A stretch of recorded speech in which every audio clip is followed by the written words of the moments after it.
Бүгін мындай болгон казандардын баардан тазалайбыз. Борсо бышырганда ошондой болуп калат экен.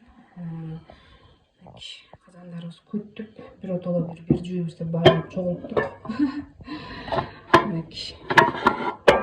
Пирожки, борсо, калади бышыра бергенде улам ошондой болуп калат экен. Мына бүгүн ошол казандарды таптаза кылып жуйбуз. Кантип жуйбуз? Азыр мен видео жасайм, анан көрөсүңөр.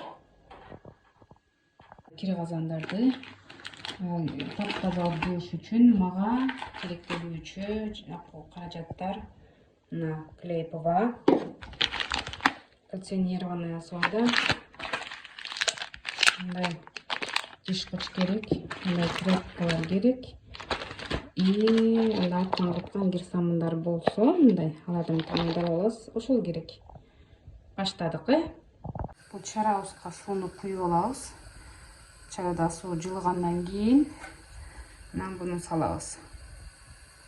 Мунду салдым. Эми буну мынтип эзилгиче аралаштырып чыгамын. Бул эзилиш керек.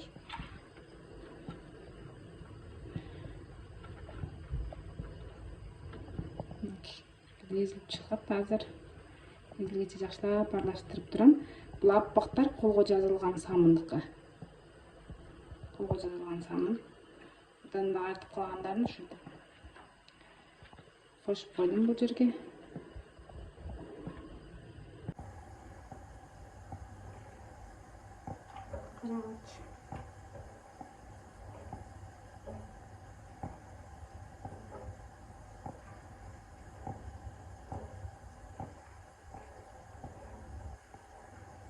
Жакшылап эзип алабыз.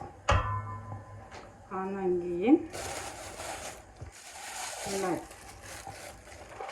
жогоруда айтып аткан кальцинированный соданы кошобуз. Бизге 500 граммдык. Ошонун жарымын кошсом азыр. Азастан кошуш керек. Азастан.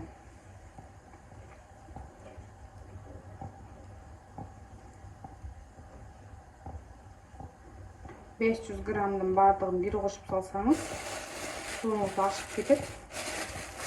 Мүмкүн ошондуктан азастан кошобуз дагы. Деп айланта беребиз. Клейпова.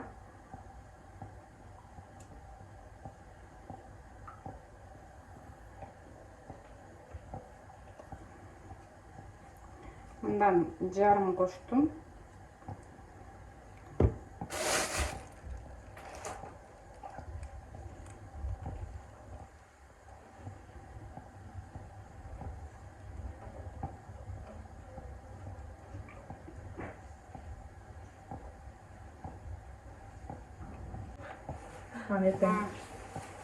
Мамин салабыз буларды.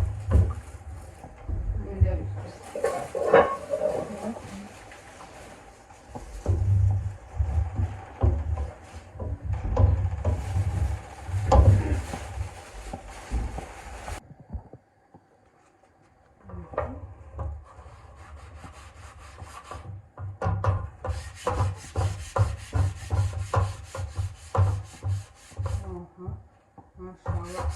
Смотрите.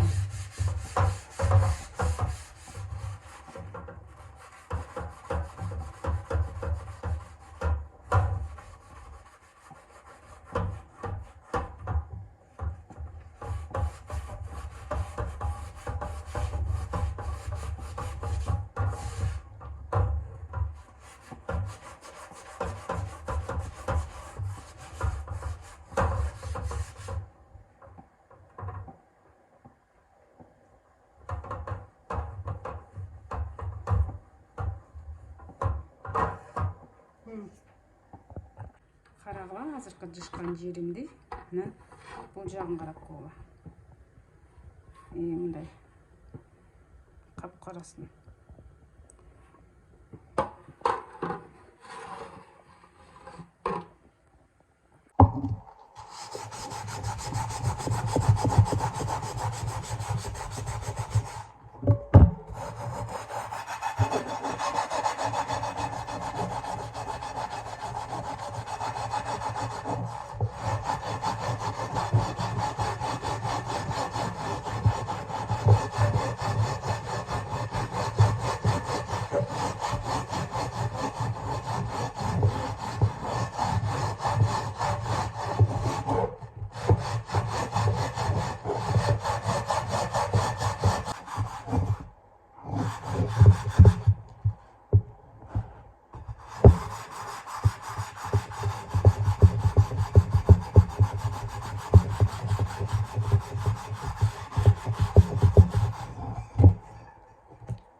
Антип кастрюльканын иштери да саргайып кетет.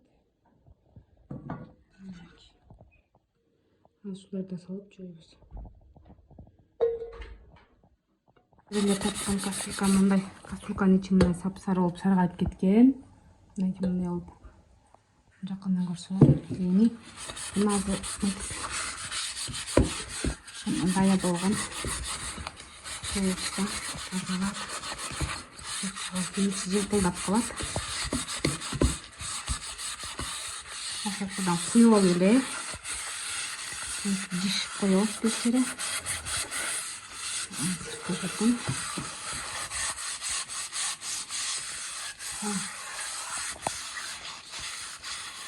Биздин казандарыбыз таптаза болуп калды. Кастрюлькабыздын ичи да мындай идиштерибиздин ичи саргайып бараткан. Саргайгандан кетип калды. Бул казаныбыз жана капкара болуп турган сонун болуп агарып калды. Бул казаныбыздын ичи да сонун болуп калды. Бул кармагы учул жана сапсары болуп турган болсо, сонун болуп калды.